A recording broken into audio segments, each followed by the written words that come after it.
Hey everyone, so I'm going to be setting up my brand new Fluval Flex 9-gallon tank here. There's also a 15-gallon one that you can buy that is of course a bit more money. This one measures 14 by 13 by 13. The 15-gallon one is 2 inches all around bigger, so it's 2 inches longer, wider, and taller than this one is.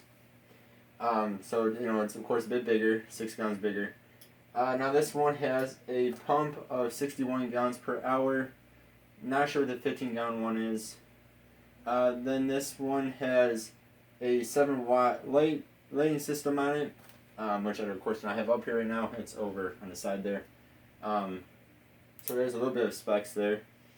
Alright, now I already put in a heater that did not come with it. I am using a 50-watt heater. I believe it's an aqua heater. Then I have in the sponge, the charcoal, and the can't never remember what they call it. I'm just gonna call it Biomax. That came with the tank, and that goes in the center one here. My heater is in this one, which is the left-hand side if you're looking right at the tank. It's just otherwise an empty compartment, so it's perfect for a heater. Again, I'm using 50 watt. Then over here is the pump. Of course, it sits all the way down there. And as you guys can hopefully see, this actually has a dual output system, which is really cool, and you can move both of these independently somewhat or together.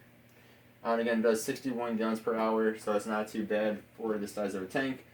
Hopefully, it will not be pushing my beta around once I put them in here, which a lot of these small tanks do. Hopefully, this one will not, being 9 gallons and only being 61 gallons per hour flow rate. Alright, now how I usually start setting up a tank is I will put in the substrate. This is what I'm going to be using. It is for planted tanks, and I'm hoping to do a planted tank this time around. Usually I don't do planted tanks, or I only use easy things like moss balls and Java moss, which I'm hoping to get a little bit more into it, but not very into it. But we'll see how that goes. Alright, now with most substrates, you would of course want to rinse it all off, just like with the filter components. You'd want to do the same with your substrate, but this is a planted one that has special stuff in it, and I do not want to actually rinse it off, because otherwise it pretty much defeat the purpose of the special coating that's on here, special whatever that's in here. You guys can probably see there's actually water in here. It's somewhat like what live sand would be in a saltwater tank, but it is for freshwater planted tanks. I'm going to do it slow so as to not destroy the glass in the bottom there.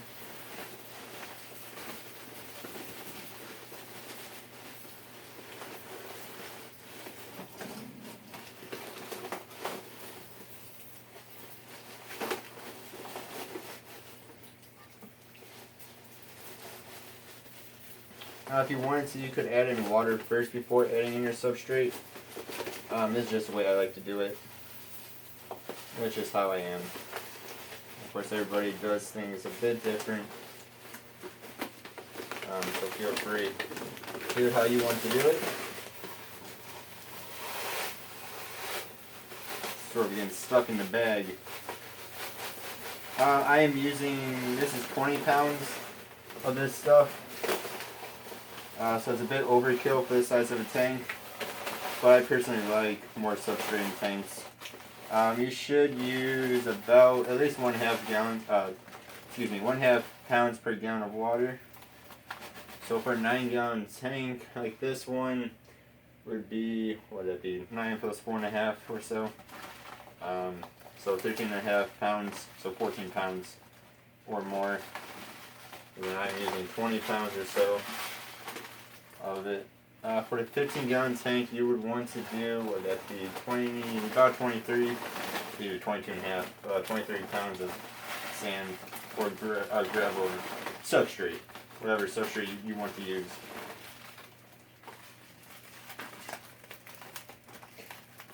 Alright, And I want to make sure that this is actually the first time I'm using this stuff. And I know some of these come with an actual package.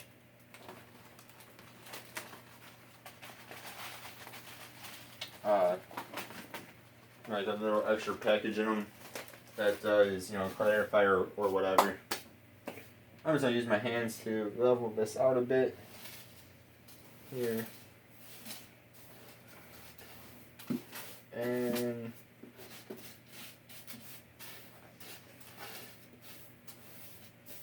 of course you want to make it somewhat level.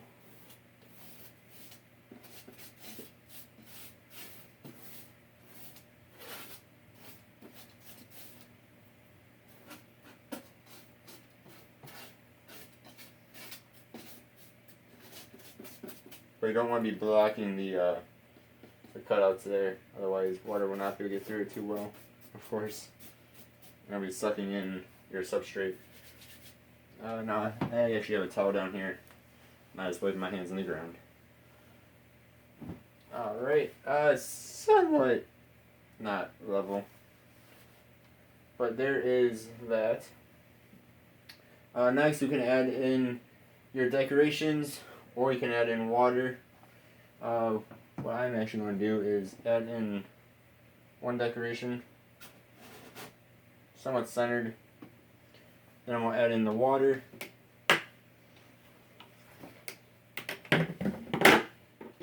Which I have already treated. Of course, you want to use treated water. I'm actually using part, I think it's DI water. Then part just tap water. I just had some of this left over from a different tank I was setting up a while back.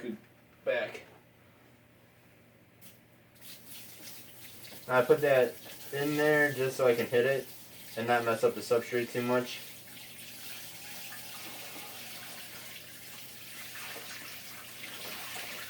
And again, you can add in all of your decorations first.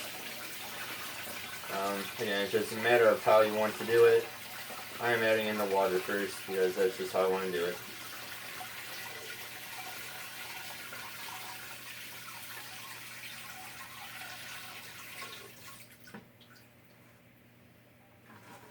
And of course, you want to have your tank in the spot that it is going to be kept in.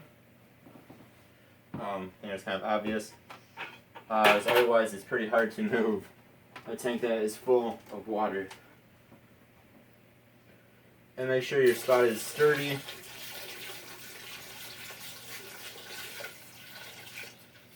I mean, 9 gallons of water alone is pretty heavy. 9 times about 8.5 or so, give or take. There's quite a bit of water there. Now what I'm going to do is not fill it up all the way. That way I can add in my decorations. Because of course when you add in decorations and whatnot, it is going to add some more water on there. So I left it about here.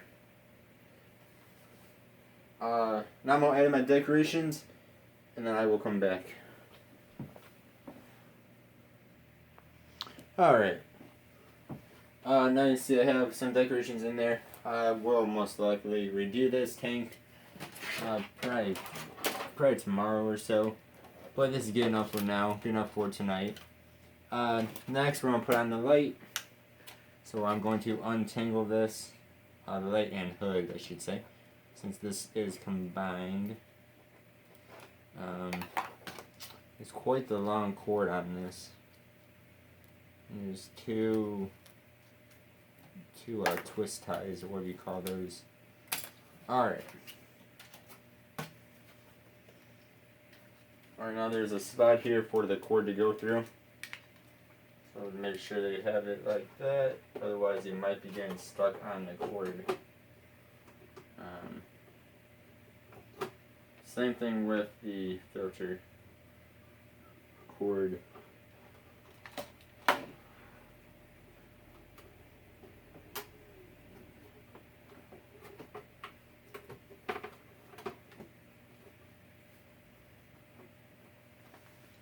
Alright, now we're going to plug them all in. Alright, now especially if your water is very hot or very cold at first, you might want to wait to plug in your heater. That way it does not break or anything. Especially if it's too cold or again too hot. You want to wait at least 15 minutes, depending on how hot or cold it is. My water is pretty much lukewarm, so I'm not going to worry about it.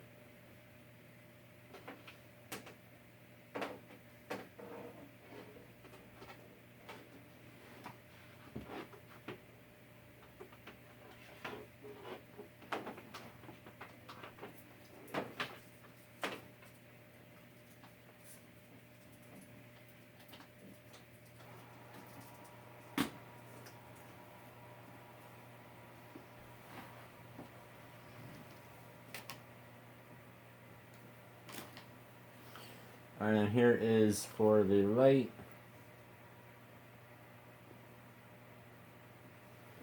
Now you can see my tank is very cloudy at the moment. That is due to the substrate. Again, because it's the special planted substrate, I did not want to rinse it off and destroy all the good stuff that's on there. That should go away within a few days. And I already have a stupid snail in there, which we will have to get rid of. Alright, and then there's also red, green, and blue. Now you have to hit the little indicator back there.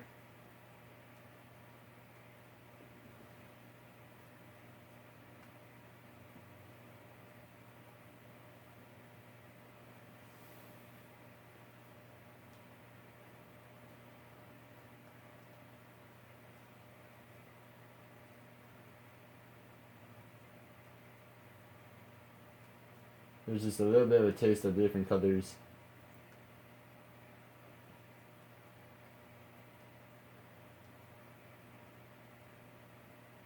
White definitely outshines the colors though.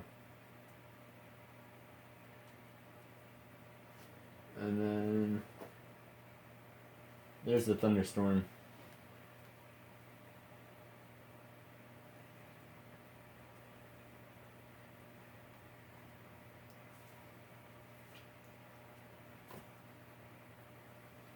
And then there's the cloud one. Alright, I will definitely show this off more once I figure it out more. That was a little bit of a setup of this beautiful tank. It will be beautiful once it clears up in here. I will redo the way that it is set up to make it look actually as good as it should look. Thank you all very much for watching, and please do stay tuned to my channel as I will be making more videos of this gorgeous tank. Alright, thank you guys. See you next time.